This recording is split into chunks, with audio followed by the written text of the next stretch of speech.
नमस्कार दोस्तों, आशा करते हैं कि आप सभी अच्छे होंगे। तो हम लोग आज देखते हैं science previous year solve questions for NTPC and group D के लिए।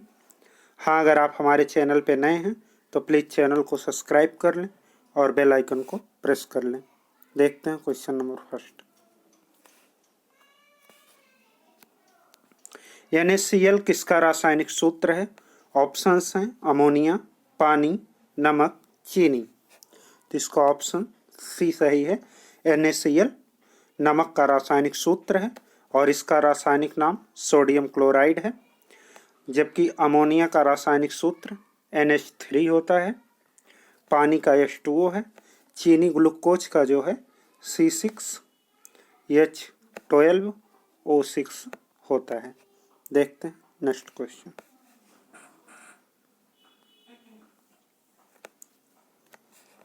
अमोनियम फास्फेट का उपयोग जो है उर्वरक के रूप में किया जाता है।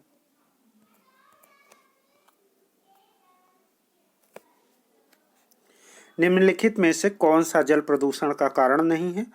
ऑप्शंस हैं समुद्री डंपिंग, घर का कचरा, तट पर मछली पकड़ना, समुद्र में तेल का फैलना। तो इसका ऑप्शन जो है सी सही है।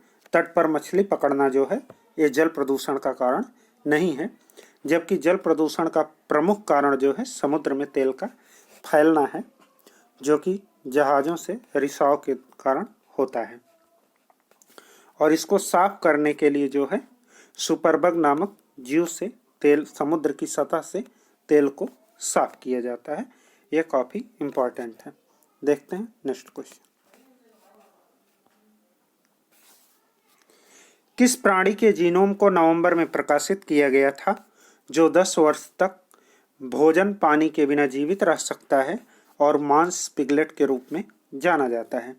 तो इसका ऑप्शन है डेथ स्टॉर्कर स्कॉर्पियन, पहाड़ी बकरी, टार्डीग्रेड, ब्लैक माम्बा। तो इसका ऑप्शन सी सही है, टार्डीग्रेड।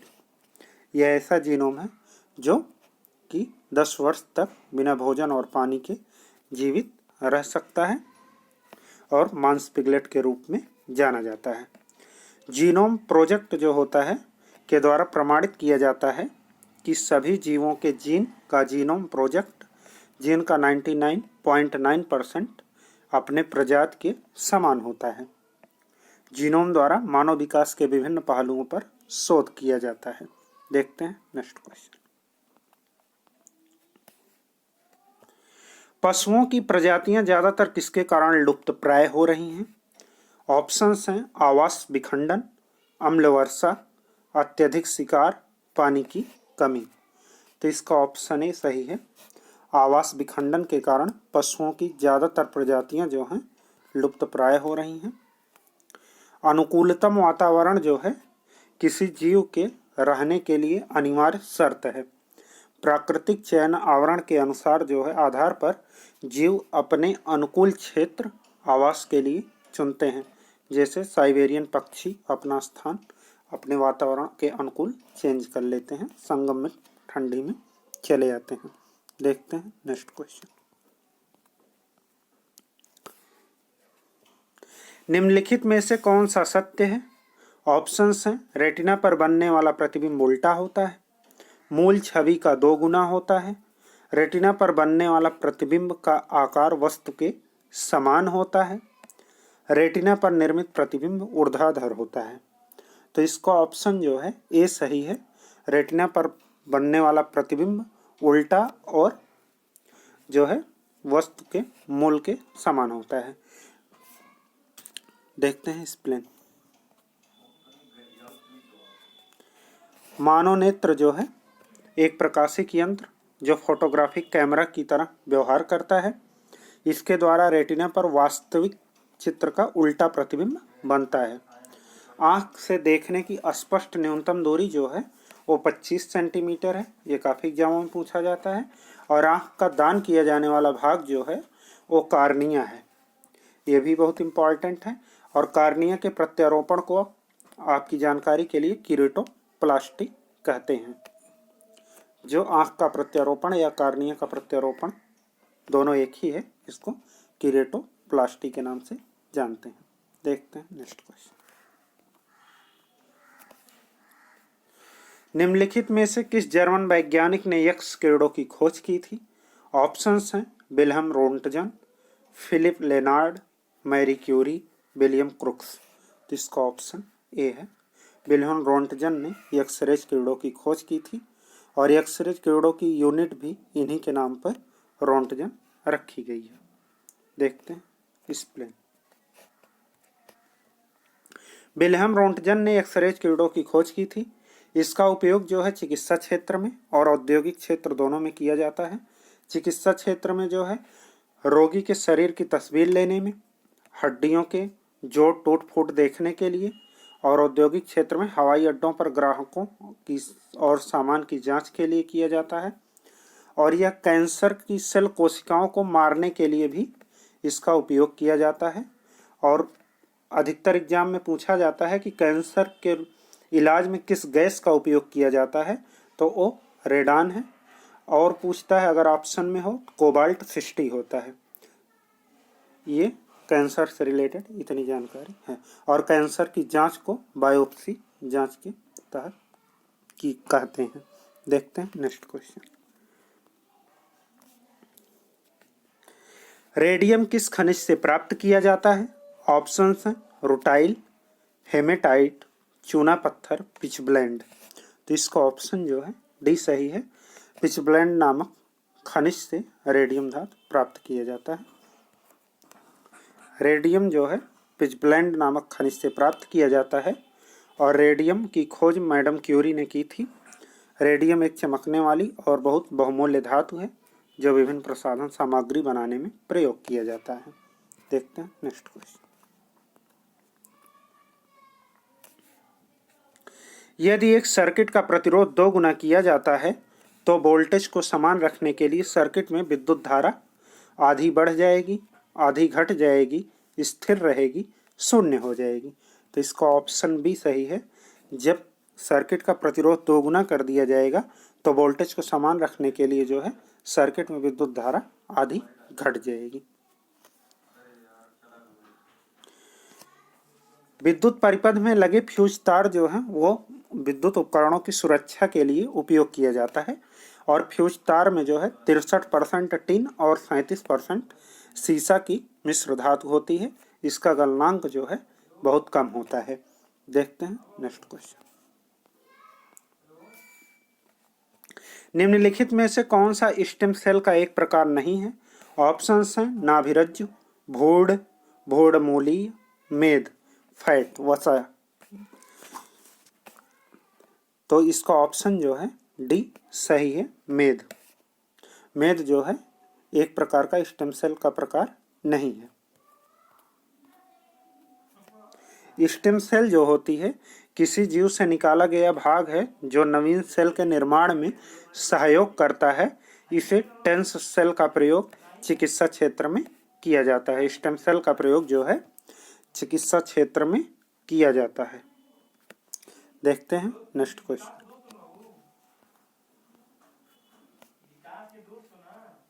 मानव शरीर में मौजूद निम्नलिखित कोशिकाओं में से किसमें माइटोकॉन्ड्रिया नहीं पाया जाता है? ऑप्शंस हैं लाल रक्त कोशिकाएं, यकृत कोशिकाएं, मांसपेशी कोशिकाएं, श्वेत रक्त कोशिकाएं। तो इसका ऑप्शन जो है ए सही है। मानव शरीर में मौजूद जो है लाल रक्त कोशिकाओं में माइटोकॉन्ड्रिया नहीं पाया जाता है। बाकी अन्य सभी कोशिकाओं में माइटोकॉन्ड्रिया पाया जाता है। और माइटोकॉन्ड्रिया को कोशिका का पावर हाउस कहा जाता है। देखते हैं नेक्स्ट क्वेश्चन। वैज्ञानिक नाम होमो सैपियंस का अर्थ है? ऑप्शंस हैं सीधा आदमी, लंबा आदमी, बुद्धिमान आदमी, कामकाजी आदमी। तो इसका ऑप्शन सी सही है, बुद्धिमान आदमी। होमो सैपियंस का अर्थ होता है जो सोचने, ऊर्ध्व चलने, समझने और अमूर्त सोचने में और अपने परिश्रम के साधन को बनाने में योग्य है।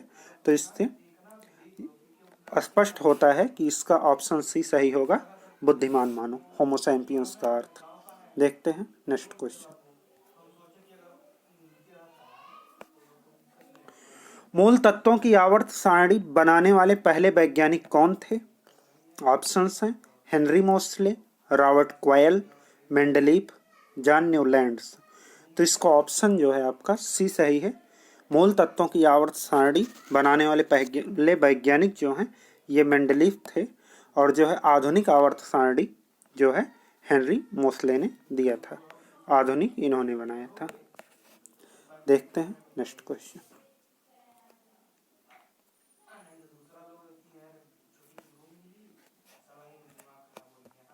जीवों और पर्यावरण के बीच अन्योन क्रिया के वैज्ञानिक विश्लेषण और अध्ययन को क्या कहा जाता है? ऑप्शंस हैं पारिस्थितिकी, इकोलॉजी, जीव विज्ञान, कीट विज्ञान, पक्षी विज्ञान। तो इसका ऑप्शन जो है ए सही है। जीवों और पर्यावरण के बीच के अन्योन क्रिया के वैज्ञानिक विश्लेषण अध्ययन को इकोलॉजी कहा जाता है। पारिस्थितिकी तंत्र इकोलॉजी के अंतर्गत एक विशेष क्षेत्र के सभी जीवधारी पेड़ पौधे जानवर और जीव शामिल होते हैं। देखते हैं नेक्स्ट क्वेश्चन।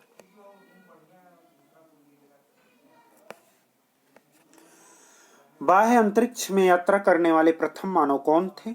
ऑप्शंस हैं Neil Armstrong, Yuri Gagarin, John Aldrin, John gland.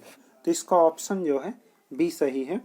Yuri Gagarin जो थे ये बाह्य अंतरिक्ष में यात्रा करने वाले पहले मानव थे, और यह एक रूसी अंतरिक्ष यात्री थे। अंतरिक्ष में प्रथम प्रेक्षणयान रूस द्वारा 4 अक्टूबर 1957 ईस्वी को स्पुतनिक फर्स्ट छोड़ा गया था। देखते हैं नेक्स्ट क्वेश्चन। होमो सैपियंस के रूप में वर्गीकृत किए जाने वाले प्रारंभिक होमिनाइड्स कौन थे? ऑप्शंस हैं एग्रेस्टरलाइन, नियंडरथल, क्रोमैग्नन, प्रोकॉन्सल। तो इसका ऑप्शन जो है सी सही है, क्रोमैग्नन। होमो सैपियंस के रूप में वर्गीकृत किए जाने वाले प्रारंभिक होमिनाइड्स जो थे वो क्रोमैग्नन थे। देखते हैं प्लेन। और वहीं प्रोकॉन्सल जो है मानव बिना पूंछ वाले बंदर थे, जो बिना पूंछ वाले बंदर थे उनको प्रोकॉन्सल मानव कहा जाता है। और रामापिथिकस जो है ये मानव की प्रथम पीढ़ी है जो 144 लाख वर्ष पूर्व मानी जाती थी। ये काफी इंपॉर्टेंट है रेलवे की दृष्टिकोण से। देखते हैं नेक्स्ट क्वेश्चन। निम्नलिखित में से भिन्न चुने एल्युमिनियम, लोहा, तांबा, पीतल। तो इसका ऑप्शन डी सही है, पीतल, क्योंकि सभी धातुएं हैं। पीतल जो है यह एक मिश्र धातु है। पीतल भिन्न है, अल्युमिनियम, लोहा, तांबा धातु है, पीतल मिश्र धातु है। तांबा और जिंक के 70% और 30% मिश्रण है पीतल में, और कांसा में जो है तांबा और टिन का बना मिश्र धातु है जिसमें 90% तांबा होता है और 10% टिन होता है। यहाँ दिन लिख दिया गया, मिस्टेक होगी, टिन का मिश्रण होता है। देखते हैं नेक्स्ट क्वेश्चन।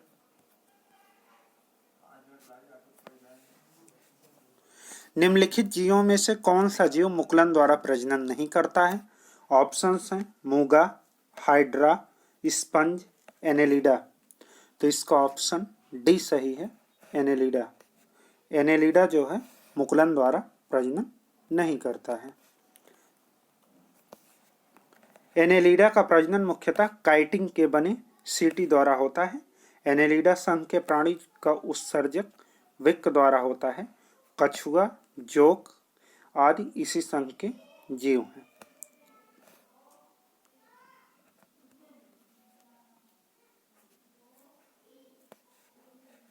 Next question. निम्नलिखित में से कौन सा ध्वनि प्रदूषण का प्रभाव नहीं है? ऑप्शंस हैं पशुओं की मौत, कर्णनाद, उच्च रक्तचाप, ओजोन। तो इसका ऑप्शन जो है डी सही है।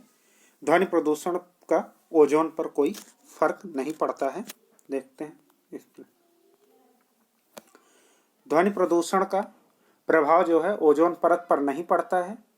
ध्वनि प्रदूषण के कारण मनुष्य मानसिक संतुलन खो देता है, निद्रा में कमी हो जाती है और इससे वह चिड़चिड़ा होकर आत्महत्या भी कर सकता है।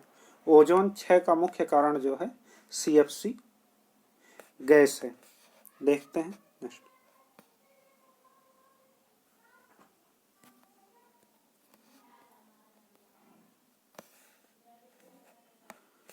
एक लाइट बल्ब का फिलामेंट किससे बना होता है?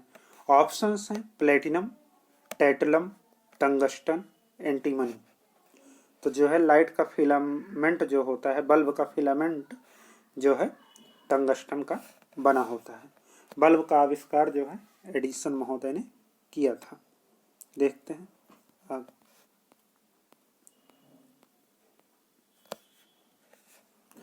भारतीय अंतरिक्ष कार्यक्रम के जनक कौन हैं? ऑप्शंस हैं doctor APJ Abdul Kalam, doctor Vikram Sarabhai, doctor A Kasturi Ranjan, pro Satish Dhawan. तो ऑप्शन बी इसका सही है।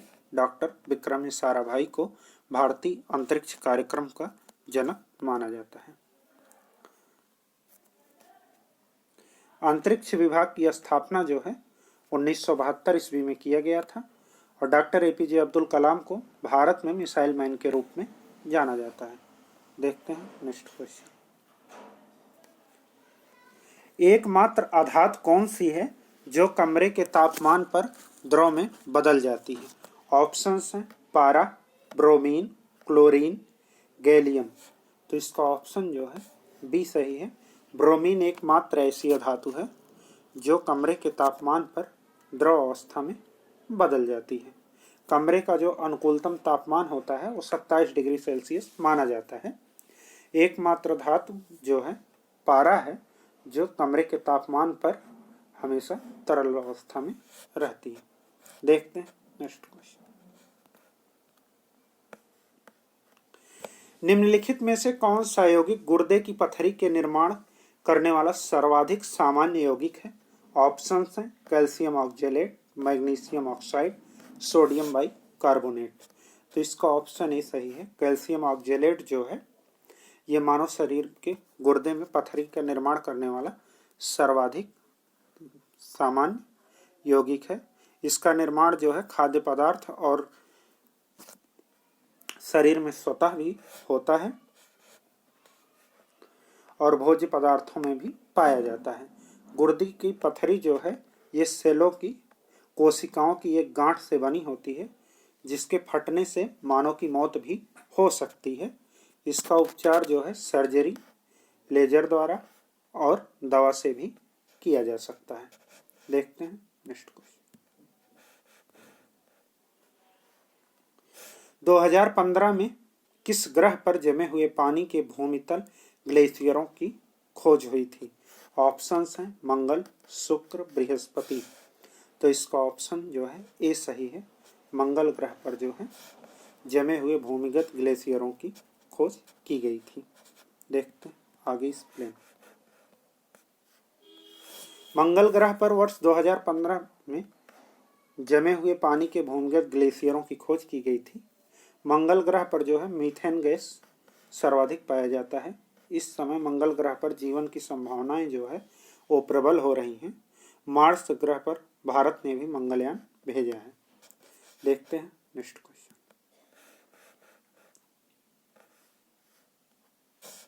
निम्नलिखित में से किस रंग के प्रकाश की आवृत्ति सबसे कम है?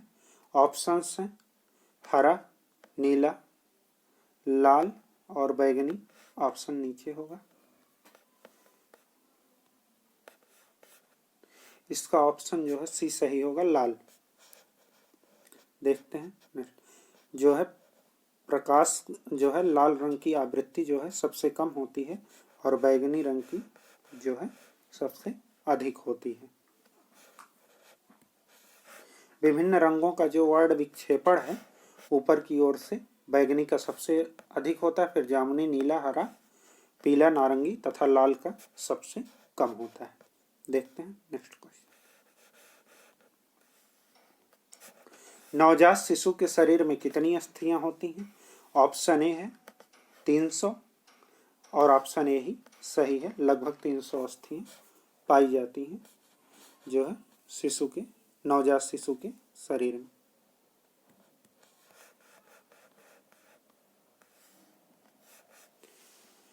अस्थियों की वृद्धि के लिए जो है विटामिन डी की आवश्यकता होती है और वयस्क मनुष्यों में जो है 206 हड्डियां होती हैं और इसीलिए छोटे बच्चों को धूप में लेटाकर जो है उनको मालिश किया जाता है ताकि उनकी अस्थियां जो है जल्दी से जुड़ जाएं और मजबूत रहें। विटामिन डी का सबसे अच्छा स्रोत जो है सूर्य का प्रकाश माना जाता है।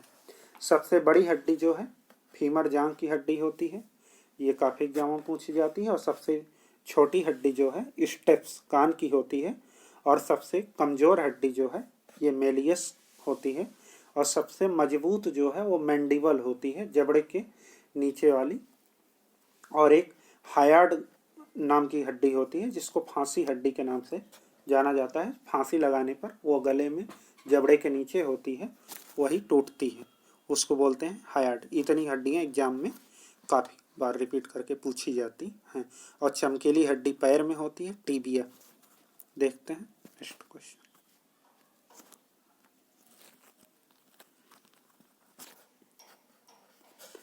निम्नलिखित में से कौन सा कथन असत्य है? ध्वनि तरंगे हैं, ऑप्शंस हैं अनुदैर्ध्य, विद्युत चुंबकीय, यांत्रिक, दाब। तो इसका ऑप्शन जो है बी सही है। ध्वनि तरंगे और जो हैं ये विद्युत चुंबकीय तरंगे नहीं है, ये एक यांत्रिक तरंगे है। देखते हैं ध्वनि तरंगे विद्युत चुंबकीय तरंगे नहीं है, यह एक अनुदैर्ध्य तरंगे है। ध्वनि की तीव्रता को जो है डेसिबल में मापा जाता है। ध्वनि की तरंगे निर्वात में गमन नहीं कर सकती हैं। इनकी सबसे अधिक चाल जो है ठोस में होती है, फिर गैस, फिर द्रव में। सॉरी, ठोस, द्रव, तब गैस में होती है। देखते हैं नेक्स्ट क्वेश्चन।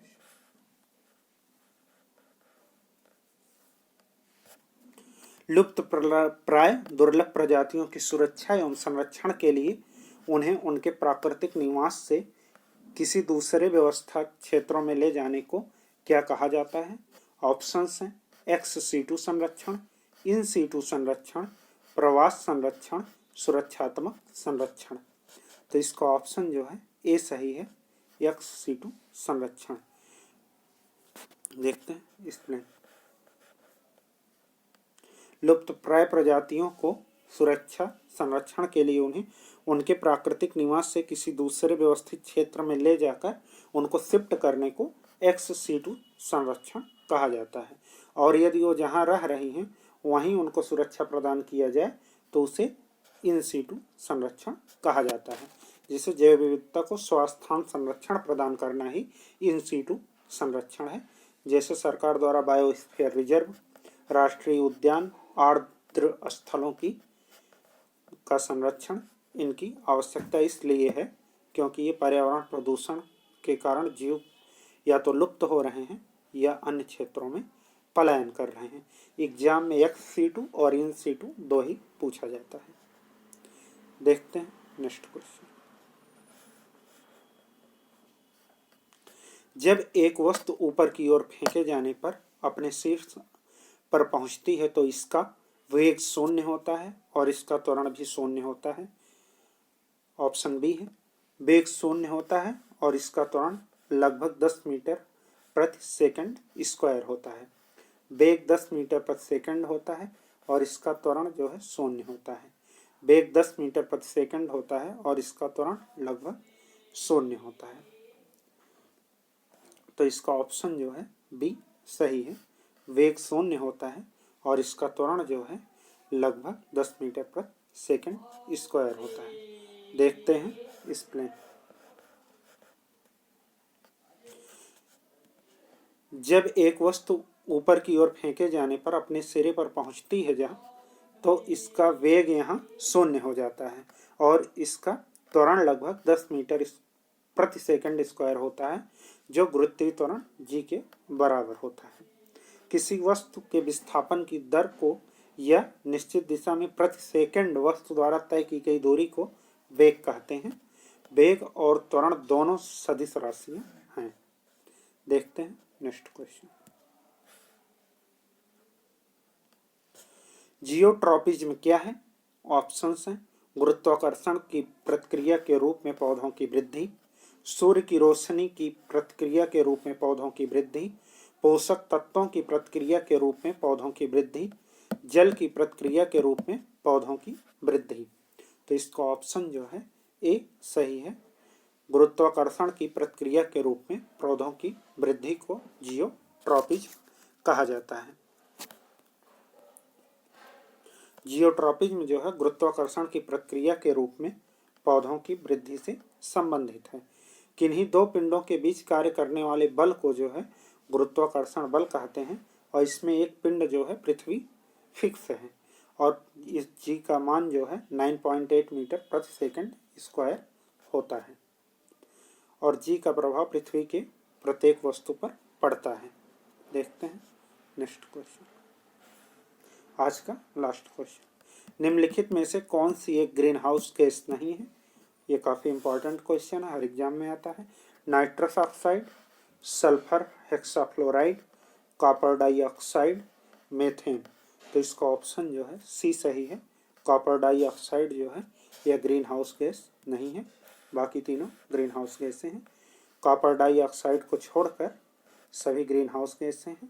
प्रमुख ग्रीन हाउस गैसों के बारे में देख लीजिए, carbon dioxide, nitrous oxide, methane, chlorofluorocarbon CFC, वाष्प, ओजोन आदि हैं। तो ये आज का हमारा सेशन यहीं समाप्त हुआ।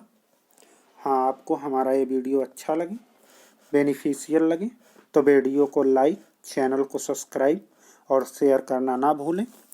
डिस्क्रिप्शन बॉक्स में दिए गए लिंक से आप हमारा टेलीग्राम चैनल ज्वाइन कर लें और लेटेस्ट अपडेट के लिए एकदम अपडेट रहें। इसी तरह पढ़ते रहें, मस्त रहें। हम आपके बेहतर कल की कामना करते हैं। धन्यवाद।